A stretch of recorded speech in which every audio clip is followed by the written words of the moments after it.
So we're back here again talking a little bit about the cooling system, and I just want to explain a little bit where you can see some of these components a little bit better, and we can develop an understanding of what each thing does.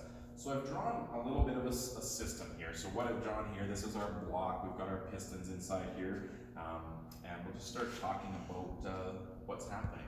So we talked about heat, right? So we've got combustion happening in here. So that combustion, that's really hot, okay? That passes the heat into this metal. These things get hot, right? Conduction passes it into from metal to metal. So we get the cylinder walls getting all hot, okay? So this whole engine is getting hot. The head would be up here. I haven't really drawn that well, but all the metal, the engine's getting hot, hot, hot, hot, okay?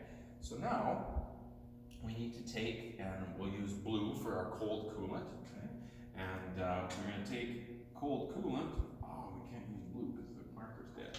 All right, so we get cold coolant. Okay, so we get this cold coolant coming from the radiator. Okay, so it got cooled off the radiator. We'll talk about that later, but we have cold coolant coming in here, and the water pump's circulating it. It's moving it through around all these cylinder walls, through all the jackets, which we'll show you here in a second. And it's circulating this coolant through here. Okay?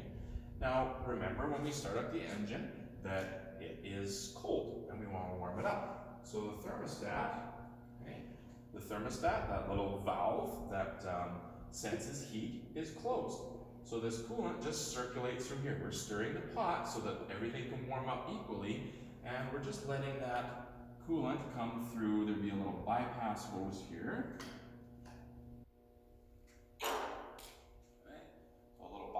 Of some sort, and we just let a little bit of coolant come through here. Okay? Variable displacement, all right? So we have coolant just circulating through here. Now, if this thermostat's closed and it's not letting coolant go through here, no coolant comes through here anymore, right? So when we first start out, we don't have coolant coming from the rad. We just are circulating through this bypass, coming into the water pump, and circulating through here. And then that is starting to absorb heat. So this coolant is picking up all of this red heat, and it starts to get hot, okay? So the coolant is picking up heat, we're stirring this pot, we keep the fire going, we keep the friction going, we get all this heat built up, okay? And the thermostat says, hey, you know what? I need to open. So the wax bulb grows, and the thermostat opens, okay? And now lets coolant come through here. So this hot coolant is now able to leave through here. Once it starts going through here, that allows the flow to start, and then so it's going to take from here now and start to pump cold coolant through the radiator and through the engine. So we can keep circulating cold coolant through. You'll still get some going through the bypass, and that's fine, but the majority of it starts coming through here. So we get hot coolant coming in here and cold coolant leaving there. And that brings us to the radiator. What is a radiator? What does it do? Okay? So, all right, that was noisy. This is a radiator. Okay? Now, we're trying to cool off this coolant fairly quickly, right? Like it's circulating at a decent rate, right? So we have coolant coming through here and coming back here. So we have to cool that off as fast as we can, all right? And I want you to think about a bowl of soup. If you take a hot boil of soup out of the pot and it's boiling hot, we've warmed that soup up and now it's boiling, okay? If I blow on that soup, okay, it's gonna cool off, but it's gonna take some time, right?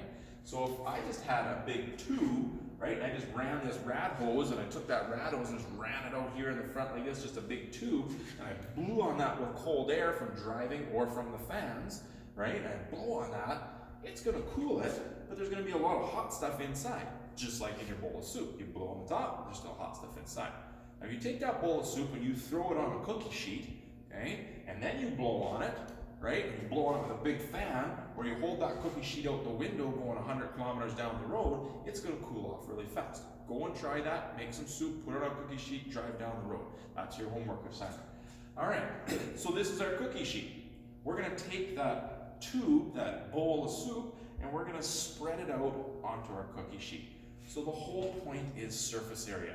Let's take this coolant and let's increase surface area. So what we're doing is we're collecting that coolant into the add tank, which is part that would go on here. Okay, so that tank would be on there like so, and the coolant would come in this tube and then go through the tank and distribute itself through all these tubes. And then all those tubes run across the radiator. And notice how they're shaped. They're flat tubes instead of round tubes. It's all about surface area.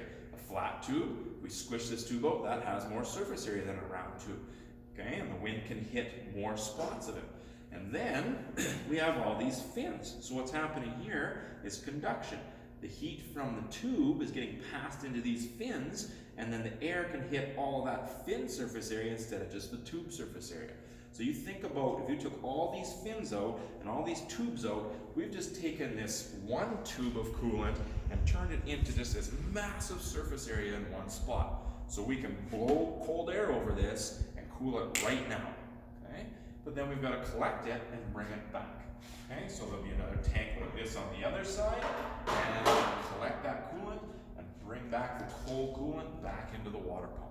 So we're doing this extremely fast with the radiator, very, very effective. Okay, so that's how that works. So now we get cold coolant returning through there. Now, we talked a little bit about air. My blue marker doesn't work, that really sucks, because usually that's air. So we have two ways to cool off this coolant. Now, most of the time we're driving. If we're driving on the highway and we're going 100 kilometers an hour, we're generating sufficient wind that we don't even need a fan. Okay, so we have air going through here like crazy, and that goes through all those fins, cools off the coolant, and we get hot air coming out here, okay? Cold air here, so the air warms up, it dissipates the heat into the air, warms up the environment, melts the ice caps, and then we have the cold coolant coming back here to cool off the engine. Now, sometimes we run our engine and we're not going down the highway really fast. You're driving around the city, you're stopped at red lights, things like that. Your engine's already hot. Maybe it's a hot summer day, you're pulling a boat in a camper, you get into a city and you're sitting at a red light and you get jammed up in traffic. Well, your engine's hot, there's lots of heat, we still have to get rid of that. And that's where we take and need a fan. Okay? So a fan will kick in. Now there's two ways that this fan kicks in. One, the most common way right now is an electric fan.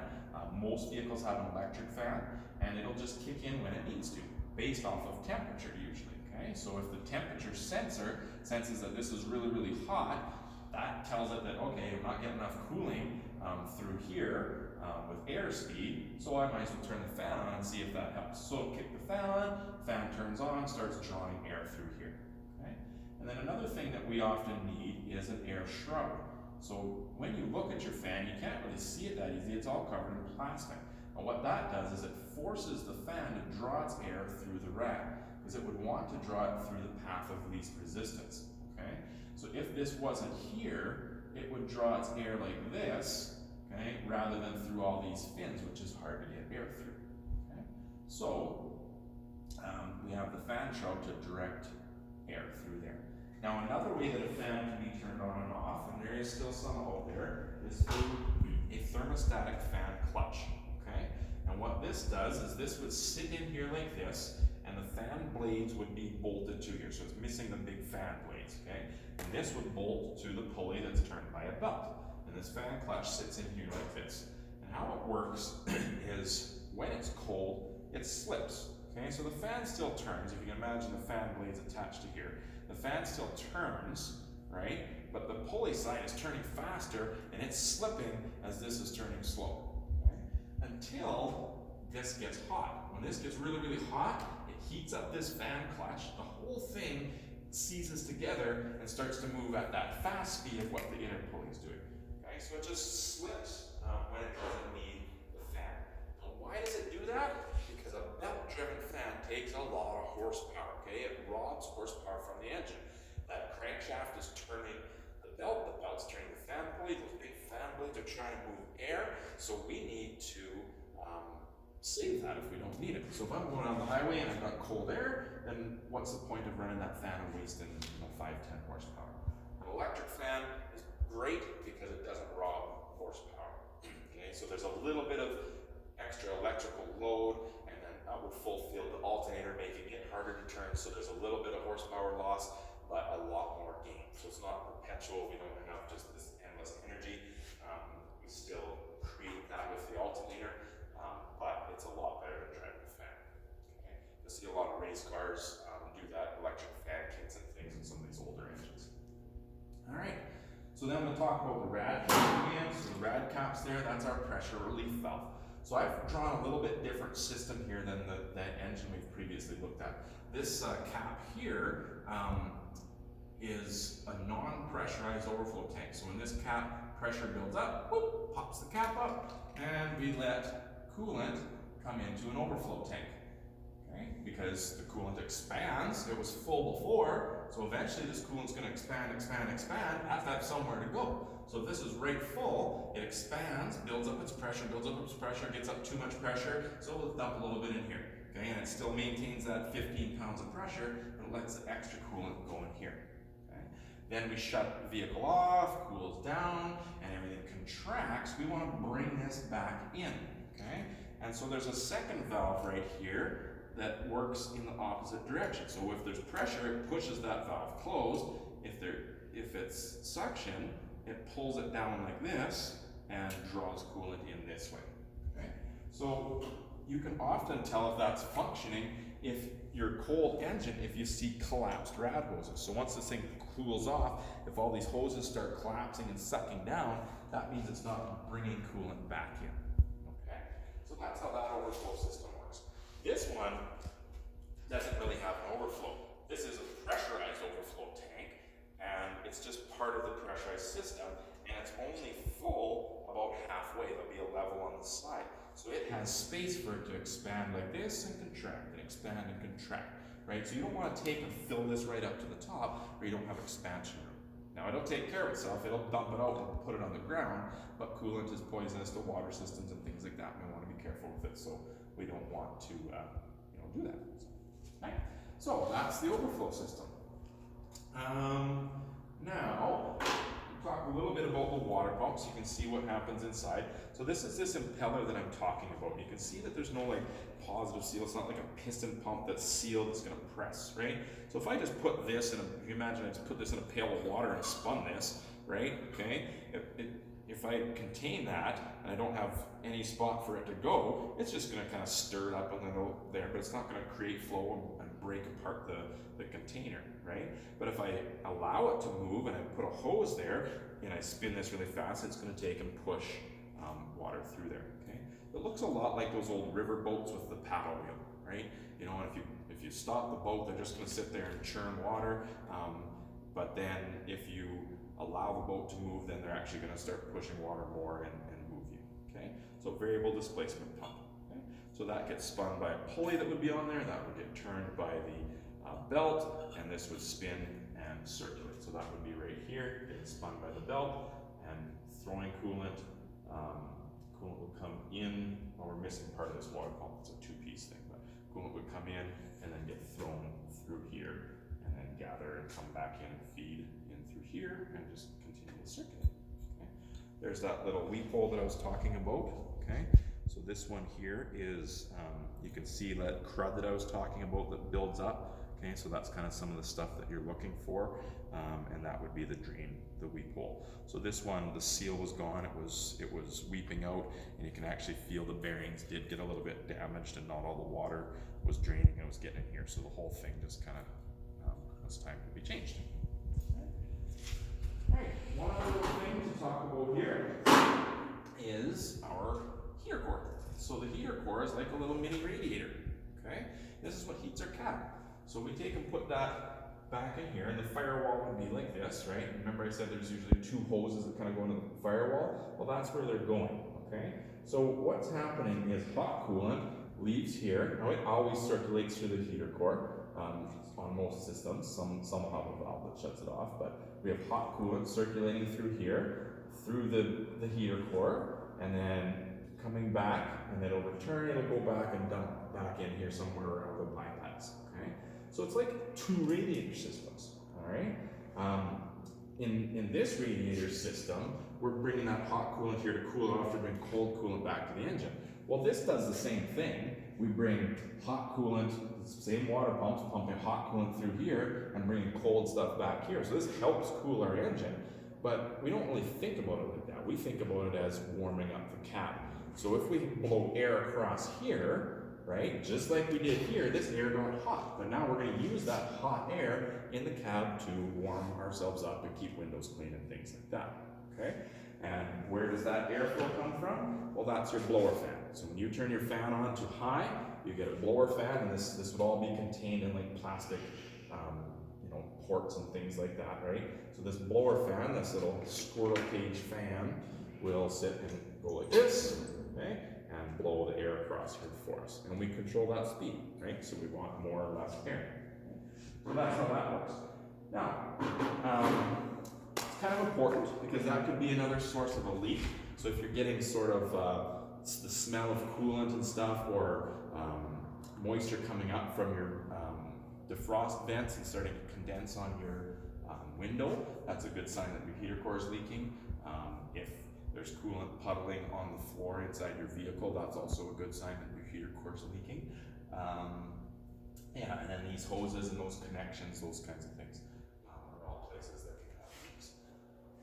Be very careful if you do have a leak at a hose and you're changing a hose. With any hose, if you're disconnecting anything to add or change coolant or change a part, this one isn't bad because that's solid cast, right? We can take and pry that off pretty easy. But this neck here on the radiator is plastic.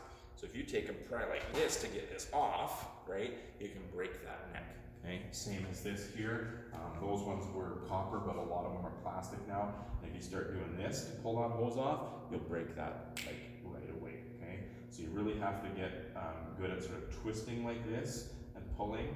And then there is some tools, you can use a screwdriver or something, you can kind of get in there and kind of wrap it around and break off sort of that rubbery crud that kind of locks itself on there. Okay?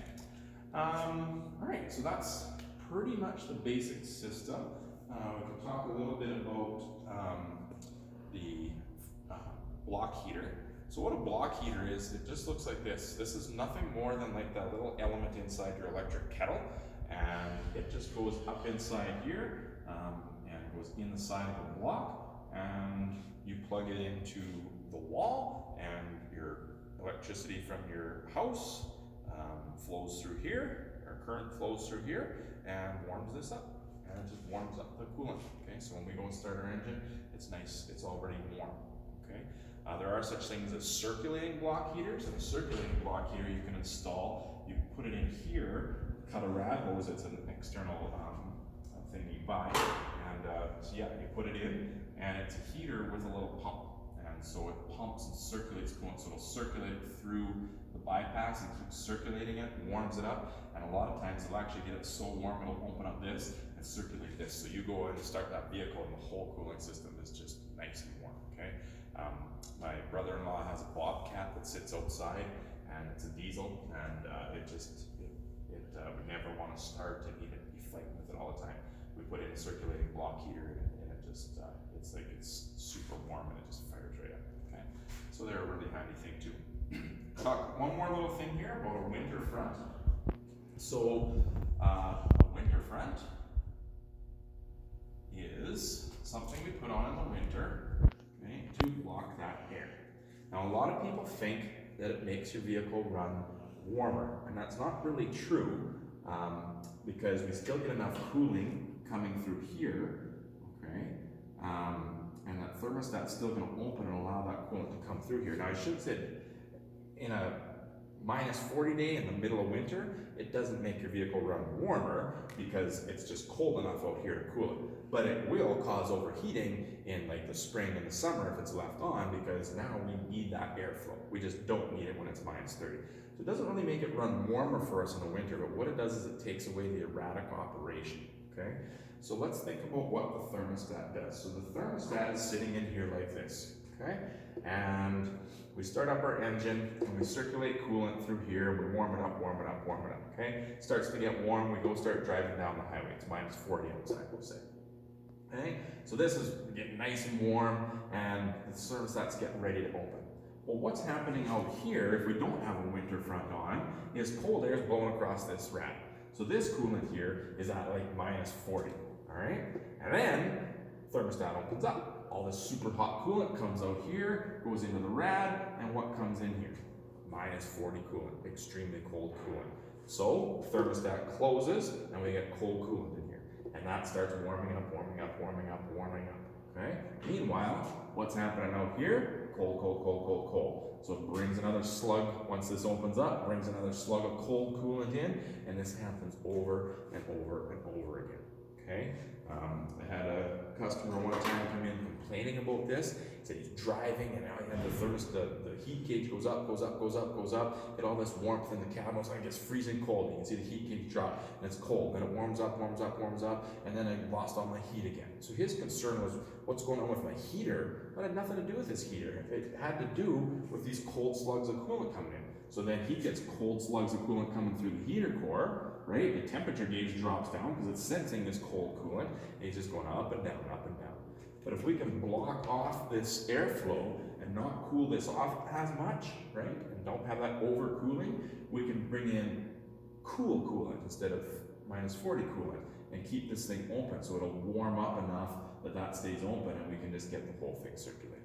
So that's what a winter front does for us, okay? And I think that's most of the major components. Hopefully I didn't miss too much, and hopefully that helps you out.